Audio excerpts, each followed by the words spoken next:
So in today's presentation, my intent is to, of course, cover that. But I also want to talk about the range of assessment and recommendation services that IMAGINiT offers, and if nothing else, to give you a better understanding of the entire range or spectrum of these types of services, and then what each of those, I guess, their specialties are, and then ultimately help you to identify what this can mean for your organizations, and the next step. So once you find something here that might be a good fit for you, then how do we proceed, and how do we get you to a place where you're using this technology at a greater level than probably where you are today. So about me, my name's Kevin Breslin. I'm in Michigan, and if you were listening to our banter before the call here, it was I'm in Michigan, outside of Detroit. I've been with IMAGINiT since '96, basically. Prior to that, I worked in civil engineering and land surveying. My background is with infrastructure technology, implementation, education, assessment, and recommendation services, like we're talking about today, as well as a variety of other things. So I've been on this side for going on 24 years, offering consulting services in a variety of capacities. And for what it's worth, I'm one of many team members here at IMAGINiT that works with these types of services and Autodesk technology, of course. So let's get right to the point. What are assessment and recommendation services?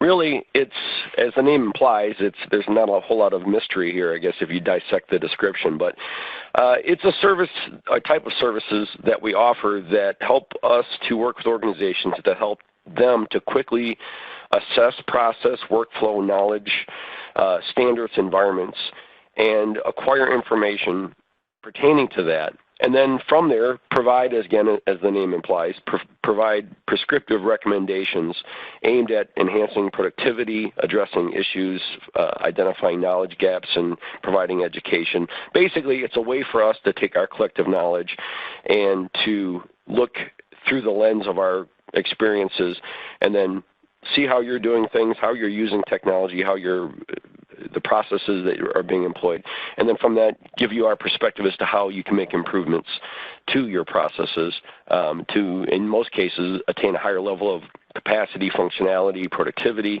or to adopt entirely new technologies. So what does it mean for your organization? Again, some of this is fairly straightforward, but it really allows us to do the identification of problems quickly. Of course, you know, if you're experiencing an issue of some sort, sometimes the nature of or the cause of the issue is evident. It's self-obvious. In some cases, when you're dealing with something less clear, such as project deadlines running over, or inconsistency with product, or frustration from users with the design technology and the platform. Sometimes those things are a little more difficult to identify. So it allows us to, as I mentioned before, develop a prescription. So once we understand what the ailment is, we can then provide you with a prescription as to how to do that. In many cases, that involves, as you would imagine, change. So changing processes, changing software, changing standards. It's a broad range of things that are usually impacted by that. But ultimately, the goal is we're trying to resolve issues, whether those issues are fixing a problem or the issue is you're about to implement something new and you need guidance to get you there as quickly and as effectively as possible. So for us, it's a matter of taking data that we acquire through interacting with your organization, applying our knowledge again, and then putting together an action plan or a prescription to then get you to the point where you're solving the problem.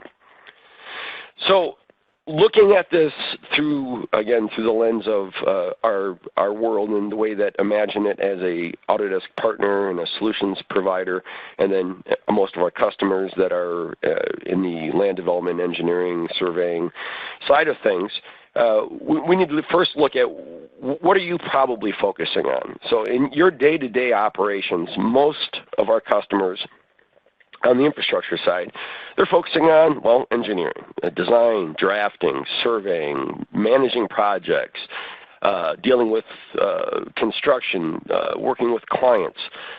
Basically, your job is to do the things that you need to do for your organization to be successful.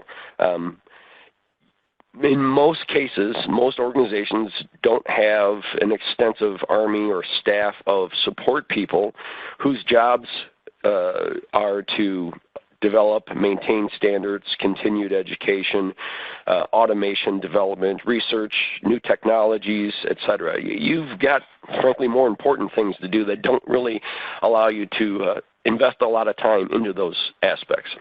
On IMAGINiT's side, however, we're not doing design engineering. That's in our past, each of us come from the industry. We have our own respective experiences.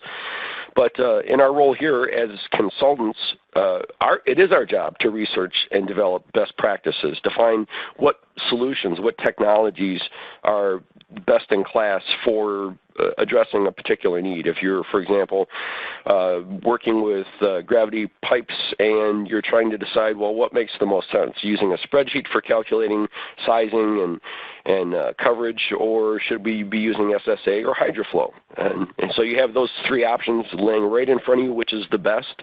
Well, we've worked with different organizations in different capacities with different needs, and we can probably answer that question a little bit faster because we've been there, done that. So we're allowed to develop these best practices. We've implemented a lot of software over the years. And when I say implement, I don't mean simply installing software. There's a lot more to an actual implementation, education, environment development, and so on and so forth. So these are the things that we focus on. Education is a big part of what we do. So as we're interacting with organizations and they're using the technology we represent, education is a big part of that. The software is continuously becoming more powerful, more complicated.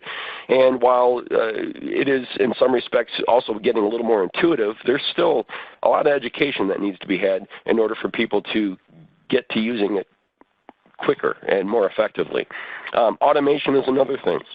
Again, while the technologies we deal with have come a long ways and they do a whole lot of stuff and they're continually making things better, easier, and faster, there's always an opportunity, or not always, but very often an opportunity to make something that if it's maybe created from whole cloth or augmenting functionality of an existing program to make things work better for you. Environment development. This is a big part of what we've been doing over the last several years. And that is working particularly with Civil 3D customers and helping them to either define or refine their environment, their standards, their templates, and then the way that they set up their projects from inception through completion and planned production. These are the things that we do. So it's things that you probably don't have a lot of time, or you're probably not getting paid to do those things. So our perspectives are different. Granted, we've all on the infrastructure services team, we all come from the industry. We all have our various experiences and backgrounds. But the work you're doing now, we used to do, and now we're focusing on things that are a little bit different. So really, what that means is that from IMAGINiT's side, we feel confident that we're uniquely positioned to provide information to our customers through technical services, and it's really going to be an aggregate of the team's experiences. So it's not just the individual that you may be dealing with in a given case. If we're working, let's say, for example, on providing custom training or some form of an implementation service, you're really tapping into an entire organization and the best practices that we've acquired in literally decades collectively as a team, hundreds of years of experience, myself going on a quarter century alone, which is frightening, but and the thousands of interactions we've had with organizations over the years. And those organizational experiences are commercial, government, large, small, single office, multiple office, all over the country, all over the continent, and everything in between. So really, the accumulative experiences we have is when you're working with IMAGINiT and we're helping you, whether it's through an assessment and recommendation service, or if it's implementation, training, what have you, you're really tapping into the collective cumulative experiences of the whole team to help you to be more successful. So you don't have to do these things yourself. You don't have to spin your wheels, guess, or chain someone to a computer to watch YouTube videos for 3 months to sift out the best of the best to help your organization. All right, so with that is kind of the underbed here. Let's talk about the assessment and recommendation service options. The first is what we call our strategic process review. And this service is probably, well, it's been around the longest as far as these types of assessment and recommendation services. And it's probably our most advanced and potentially most comprehensive service that we offer, in that it allows us to work with an organization and to really go as broad or as detailed as we need to go based on that organization's needs. So it will often involve working with multiple practice groups. A lot of times we'll find ourselves doing an SPR for an organization that has different divisions. For example, maybe an engineering firm that has a division that does municipal consulting, DOT, private development, surveying, GIS, or it could be a multidiscipline firm that has architectural, structural, mechanical, civil, etc. And again, it could be any combination, multiple offices, single offices. So the range and the depth and the breadth of things that we would get into is potentially substantial. So this service is, again, very detailed, very potentially broad in nature. And a lot of times we'll partner with our other groups within IMAGINiT. So, for example, we recently finished one for a government agency where they were primarily civil engineering, land development, but they also had a GIS division and an MEP part of the organization, and they were all interacting and having difficulty with the process of sharing information, maintaining the continuity of intelligence of their BIM models from one group to the other, and as data went out to subcontractors outside of the organization and then round trip back in, how do they get that data not only into their design environment but also plugged into their GIS system? So a very broad range that we can be working towards finding solutions to. As far as the types of things that we would be doing, it's going to involve interviews or discovery with various team members. Very often it's going to be with management, engineers, designers, draftspersons, IT, sometimes C-level people in the organization, depending on the impact of the issue that we're trying to solve. Collaboration processes related to sharing information internally, externally, the infrastructure of the organization as far as the network, the workstations, if they're using WAN acceleration and whatever means they're using for collaboration outside of the organization or outside of their primary office. Process and workflow discovery. So in addition to looking at how the network is set up and how their standards are being used and disseminated throughout the organization, we're also going to look at what are the actual processes. So what happens at the beginning of a project, how are projects set up, who is involved in what are the essentially the life cycles, what manages the interaction as data progresses from one point to the next. We, of course, will very often look at the templates that are being used, the standards. In the case, again, Civil 3D being the most common, there's a whole lot of what constitutes an organization's standards that are built into their template because just the nature of the way Civil 3D works. The styles are the embodiment of the standards in many cases. So the things that control the physical attributes of the geometry, the colors, layers, line types, labels, tables, etc., those are for the most part controlled through the template. So those are often things that we're looking at. Another tool we utilize is called Knowledge Smart Assessments. And this is an online assessment tool that we use that allows us to create Knowledge Smart exams for users, designers, engineers.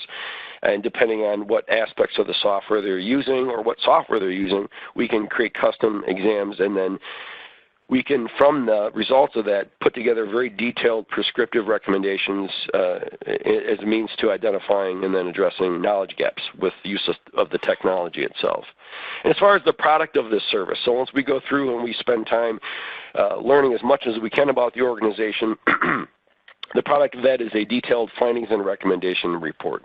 And then from this, we're going to tell you what we found as far as the standards, the processes, the workflows, the knowledge gaps of the users.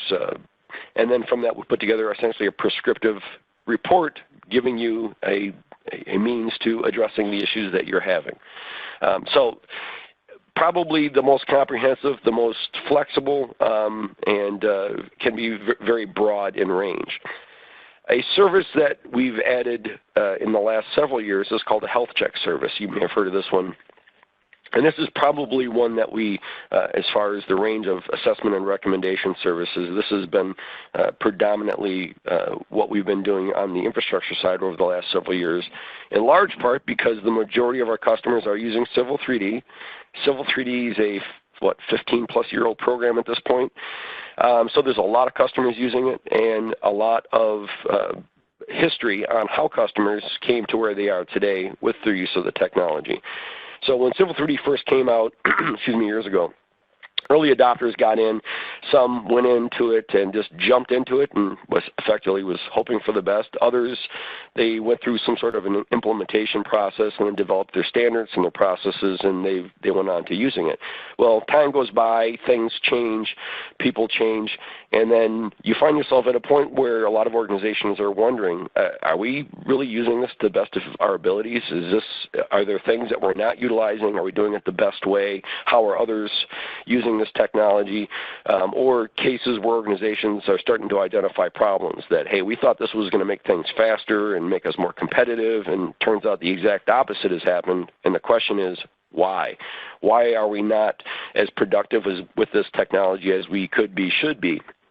So when those questions started coming in after years of organizations using it, a lot of times we found that in many cases it was a homebrew implementation, or what we call a stone soup template, where people basically are just building styles and just throwing it into a template file and calling it the standard. The question is, well, what is the problem exactly? How can we be better, use this technology better, be more productive, and do the things that we're supposed to be able to do? So from that, the health check was created. And again, it narrowly focuses on one software, most often than not Civil 3D, but we also do this for AutoCAD and MAP and other Autodesk products.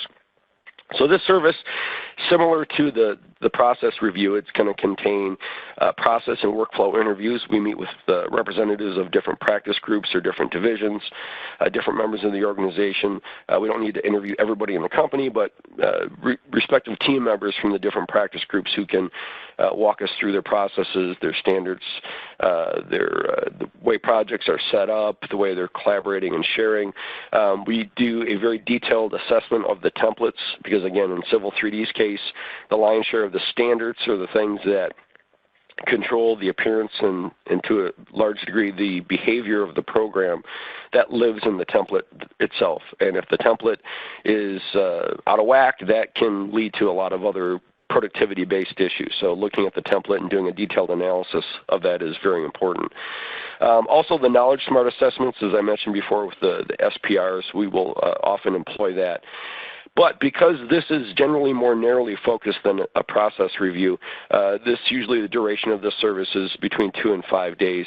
So we try to make this as concise as we can, but at the same time, we still want to take a good deep look at the template, the processes, and then when applicable, the Knowledge Smart assessments as well, so that we can get a good grip on where, if there's any knowledge gaps or blind spots in knowledge or in the development of the environment, we have a good understanding of that. And also, like in the case of the process review, the product of this will be a report. This is generally a PDF, PowerPoint-based report, so we don't have the same, it's not as verbose, and the amount of documentation is less. It's more concise, bullet point type information. We will address results and quantify, for example, knowledge gaps with subject matter based on the Knowledge Smart assessments, or if we're assessing the template or templates, and we'll provide feedback with the respective categories within the template, whether or not things are sufficiently stocked, if there's consistency in styles and standards, and where there may be some place for improvements, changes, etc. So that's the health check. The new service is the assess and advise. And we designed this service to be the most cost-effective, the quickest service that we can, that will still ultimately allow us to help an organization to identify where there's difficulties with regard to one software, and in most cases that'll be Civil 3D, in a typical project environment. So we're looking at it through the lens of a project as an example. So we want to understand where are you having difficulty and where could things have been done differently. Again, alluding to the types of changes that can be made that will essentially, through our advice, make those recommendations in a similar manner to an SPR or to a health check. But again, we're looking at this more condensed. The level of detail is not as extensive as a health check or an SPR, but we're meeting with a representative from the organization, or it can be multiple people. More often than not, we're doing that remote, so there's no travel and no logistical expense associated to that. We'll also do a high-level review of the template that you're using, and then the project sample that you would provide, and we go through that. And what we're looking for are, okay, things that are leading probably to productivity issues, things that are speed bumps and or things that are essentially not allowing you to really fully utilize the technology to its greatest extent. So with this service, in a similar manner, we provide a report. It's, again, a PowerPoint PDF-based report where we're going to illustrate where we find issues with your process, your workflow, or your project and the way that your project is set up. And then, again, where changes could be made to help you to, again, be more effective, more productive, to address issues or blind spots in your abilities. A good example is collaborating with architects, or making better use of the tools within Civil 3D to process survey data so that you're being able to realize a higher level of automation of things like the development of surfaces and so on and so on and so forth. So these are all examples. And the service is really the range, if you're looking at on a spectrum of complexity, level of detail, and then time, so the time that it takes to go through this. The assess and advise service, again, is going to be probably on the lower end of the spectrum in most cases. It's 2 days in total is the time that we would allow for the service. The health check would fall in the middle, and the range of that can be anywhere from 3 days, 2-3 days, 5 days. Again, it varies depending on the number of practice groups, the number of offices, the number of templates we're looking at. And then the strategic process review service is the one that can be potentially the broadest in range and complexity if we're dealing with multiple offices, multiple disciplines, multiple practice groups. So it's really covers the entire spectrum from the assess and advise all the way out through the strategic process review. So for you, the question is, okay, of these services, we have 3 services. There's a lot of similarities. Which one's going to be right? What's going to be the best fit for you? I would suggest that the questions you would need to really look at or answer yourself are going to be things like, what level of detail are you looking for? So with an SPR, we're offering quite a bit of detail, a lot of notes and charts, and it gets very granular with the analysis and then the recommendations. In some cases, that's not needed. We have had organizations where they don't need us to go through their template with a fine-tooth comb. They just need us to help them identify, hey, is this template serving our needs? Yes or no? Is this the right, do our users have the right information to be using or designing gravity pipe systems properly, or are they doing it correctly? Are they doing it incorrectly? They don't need it to be super detailed, but in other cases, they are looking for a high level of detail. How many practice groups, disciplines, or divisions are we going to be looking at? So if it's a large organization and you're dealing with Revit and Civil 3D and Plant and AutoCAD and multiple different practice groups within infrastructure, again, case like you're dealing with private development, municipal consulting, DOT work, okay, that's probably not going to fit into a assess and advise. That probably would be something more along the lines of a process review. Also, are user assessments needed? So sometimes that might be the line between a health check and an assess and advise service. The assess and advise service, we don't do user assessments. So we're relying on feedback we get from our contact through the interviews to understand where there seems to be problems, and from that we would make recommendations. Are there specific identified areas of concern, like I had mentioned before? Some organizations will come to us and say, our template is garbage. We know it's garbage. We have all kinds of problems, and we've seen so-and-so's product, and theirs looks great, ours doesn't. Okay, that's easily identified. We know we need to look at that. Other cases, it might be a situation where, okay, for whatever reason, and we don't know exactly why, our projects are continuously running over budget. It's taking longer to make revisions and changes, or every time we get data from this outsourced survey and we bring it in, it takes us 3 times longer than it should for us to get our existing conditions, topo stuff put together. So again, it really depends on the range and the level of detail of the areas if you can identify them. And then lastly, are your issues that you're dealing with, are they clearly technical in nature, meaning it's a template issue, or it's a known problem with knowledge gap with education? Those things I would consider more technical in nature. Sometimes it's process related. Process related could simply mean the way that the organization has been setting up projects since the 1980s, where so-and-so in administration will create a folder in the network, and then the users will start putting stuff in that folder.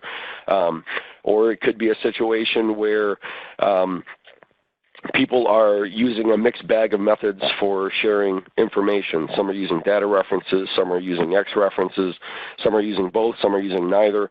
And those things, while there's a technical element to it, it may really be a matter of process and education. So maybe your template is fine. Maybe your workstations and your network is fine. Maybe you have the right education as far as understanding the mechanics and the picks and the clicks of the software. But the problem is that you've developed or you've adopted some practices that don't really lend themselves to a collaborative BIM environment. So we can offer recommendations as to changing nothing structurally about the organization, but maybe the changes in your processes. How are you setting up your projects? How are you sharing and collaborating? When are you using data references versus X references, and so on and so forth? So there's a lot of unknowns, and usually what we'll do when we're working with an organization to identify what's going to be the best path is we'll ask questions. We'll work with our account rep counterparts, and we'll essentially have a conversation with you to help us to identify and narrow in on which of these services would be the most applicable. So as far as next steps go, and I got to, I guess, toot my horn again here. I started off by talking about the organization. That's a kind of a cliche. Bigger is not always better, but sometimes bigger is better. And I would say in the case of IMAGINIT, I feel pretty confident that that is the case. So for the infrastructure services team alone, it's 15 individuals peppered throughout the United States and Canada. All from the industry, various experiences and backgrounds, licensed surveyors and engineers, and GIS specialists, and people with municipal consulting, private development, land development, GIS, a very broad range of experiences. And we've all, in various capacities, have engaged with customers, in some cases 20-plus years as consultants. And then, of course, we have our own personal experiences. And then, again, because the nature of what we do is different than what you do, we are dealing with new challenges, implementation, education, automation, every day. That's all we do. We're not designing subdivisions. We're not doing road reconstruction or designing interchanges. That was our past. Now we're dealing with helping you to figure out how to get these tools to do the things you need them to do so you can make those things happen better, faster, smarter. So, and that's just the infrastructure team. I had mentioned before we have other counterparts in other verticals. So we have a building counterpart. We have manufacturing, data management, facilities management. We have an entire division of our organization that does nothing but automation and programming, where we have give you just an example of the range of things that we do. Some of the functionality that, for example, our Civil 3D utilities. Most people are, or I'm guessing some at least, are familiar with those. That was developed by this team. We've done a lot of work where we've taken and augmented the functionality of Autodesk technology or created things from whole cloth. So if you have a need for processing data in a particular way, or just off the top of my head, I think of a few examples where survey data was being collected in a certain way, and it needed to be parsed and rebuilt before it could be pulled into Civil 3D, because for whatever reason the survey crew couldn't change the way they were collecting, but they needed their data to work with Civil 3D. So we created essentially a intermediary software that would take their field data, reparse it, recompile it into a way that would be digestible by Civil 3D.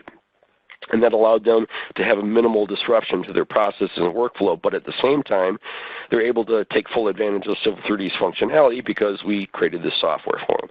And the list goes on and on. Reality capture, which is the fastest growing segment of our services team, where we're dealing with laser scanning technology, reality capture of various sorts, which applies to pretty much every aspect of the rest of our organization. So in total, it's over 100 technical team members, all with various backgrounds across the U.S. and Canada, where all of us, all day, every day, all we're doing is working with organizations like yourself to help you to be better able to do your jobs by leveraging the best functionality and the best in practice workflows and so on.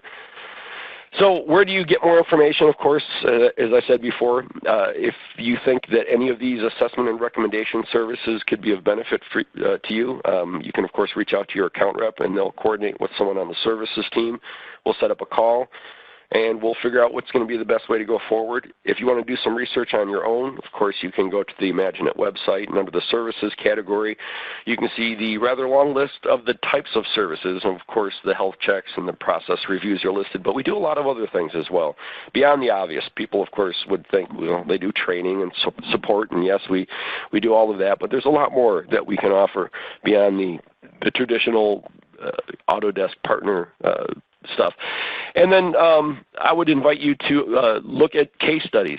Some of the video testimonials we have, documentation, give you more detail to and exposure to the types of things that we can do. And then you can actually see customer feedback where through their experiences you can learn how we were able to help. And with that, I think we're at the end of it, and if there's any questions, I'm happy to answer those. Ms. Katana, do we have any questions?